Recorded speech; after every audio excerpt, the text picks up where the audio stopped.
Aravalli cyber cell cyber police સ્ટેશને mule એકાઉન્ટની અમારી ઘણા સમય પહેલાં ઓપરેશન પણ ચાલુ હતું અને એની હજી તપાસો ઘણી બધી ચાલુ છે. એ સંદર્ભે એક ટ્રાન્ઝેક્શન જે ડાઉટફુલ હતું એ અમને 2000નું નાનું ટ્રાન્ઝેક્શન કર્ણાટકમાં થયેલું અને એમાંથી ભિલોડા ખાતે એક એકાઉન્ટમાં પૈસા આવેલા. એના આધારે ભિલોડાનો જે વ્યક્તિ છે એની પૂછપરછ કરતાં એના તરફથી અમને વિગત મળી કે અમદાવાદમાં કોઈ જૈન કરીને છે એ વ્યક્તિ આ પૈસા મંગાવે છે. આ જે જૈન છે એ નામ ખોટું હતું. ડિટેલમાં તપાસ કરતાં આવો કોઈ વ્યક્તિ કઠવાડા અમદાવાદમાં હાજર ન હતો. સાયબરની ટીમ અમદાવાદ ગયા પછી એક ઘરમાં રેડ કરતાં અમને 24 લાખ રૂપિયા, લગભગ 31 મોબાઈલ, કોમ્પ્યુટર, લેપટોપ, 21 જેટલી અલગ અલગ બેંકોની ચેકબુક અને 17 જેટલા એટીએમ કાર્ડ અમને મળ્યા છે અને નોટ કાઉન્ટિંગ મશીન પણ ત્યાંથી મળ્યું છે. એના આધારે જે મકાન જેનું હતું એની વધારે ડિટેલમાં પૂછપરછ કરતાં અમે 2 આરોપીની અત્યારે ધરપકડ કરી છે. એક છે દિનેશ માળી કરીને જે મૂળ રાજસ્થાનનો છે અને બીજો છે મહેન્દ્ર કુમાર દેવાસી. બંને મૂળ રાજસ્થાન સાંચોરના છે અને અમદાવાદ રહે છે. અને મૂળ એમની જે એમઓ છે એ કેમ કે એમના જે જગ્યાએ રેડ કરી ત્યાં અલગ અલગ મોબાઈલના કેટલા બધા બોક્સના રેક રાખેલા.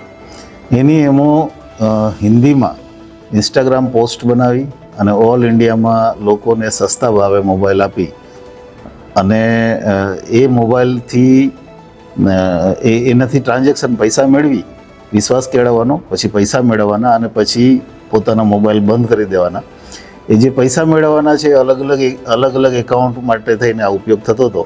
એટલે એક પ્રકારનો મોટો સાયબર ફ્રોડનો કેસ જે અમદાવાદમાં ચાલી રહ્યો હતો.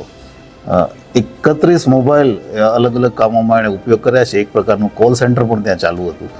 આ બધી વિગતો સાથે અમે ગઈકાલે એમને કોર્ટમાં રજૂ કર્યા છે અને કોર્ટે અમને 7 દિવસના રિમાન્ડ આપ્યા છે. સાહેબ, કેટલા લોકોના ખાતામાં આવી રીતે આ લોકો પૈસા મંગાવતા હશે એવું કોઈ વિગતમાં તો સામે આવ્યું છે? અત્યાર સુધી અમને જે વિગત મળી છે 1,31,00,000નો આ ફ્રોડ છે. પણ આ ફ્રોડ વધારે હોઈ શકે છે કેમ કે અધર સ્ટેટ્સમાં જ્યાં એણે આ ઇન્સ્ટાગ્રામ, કારણ કે પોતે હિન્દીમાં બધી રીલો બનાવે છે, એટલે જ્યાં ઇન્સ્ટાગ્રામ એકાઉન્ટ્સ અધર સ્ટેટ્સમાં જે ફ્રોડ કર્યા છે એ અમે સેન્ટ્રલ ડેટા સિસ્ટમ જે છે એમાં અત્યારે વેરીફાઈ કરવું પડશે અને એના માટે થઈને જ અમે રિમાન્ડમાં એનો ઇન્વેસ્ટિગેશન કરવાના છે. આ લોકો કેવા લોકોના ખાતાનો ઉપયોગ કરતા હતા એવી કોઈ પ્રાથમિક વિગત મળી?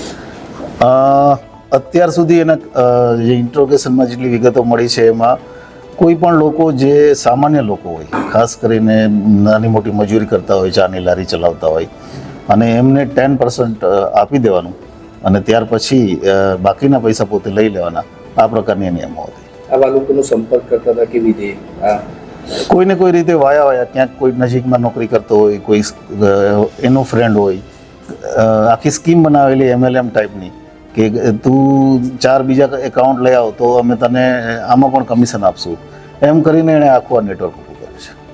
ઇન્વેસ્ટ કરતા પૈસા ઇન્વેસ્ટ હજી પ્રાથમિક છે અમારી પાસે વિગતો, પણ એને અમદાવાદમાં દુકાન લેવાનું પ્લાનિંગ હતું અને લગભગ 1.5 વર્ષથી આ પ્રકારના ધંધામાં એ ઇન્વોલ્વ છે. અમને એક POS મશીન પણ આમાં મળ્યું છે જે કાર્ડ સ્વેપિંગમાં એનો ઉપયોગ કરતા હતા.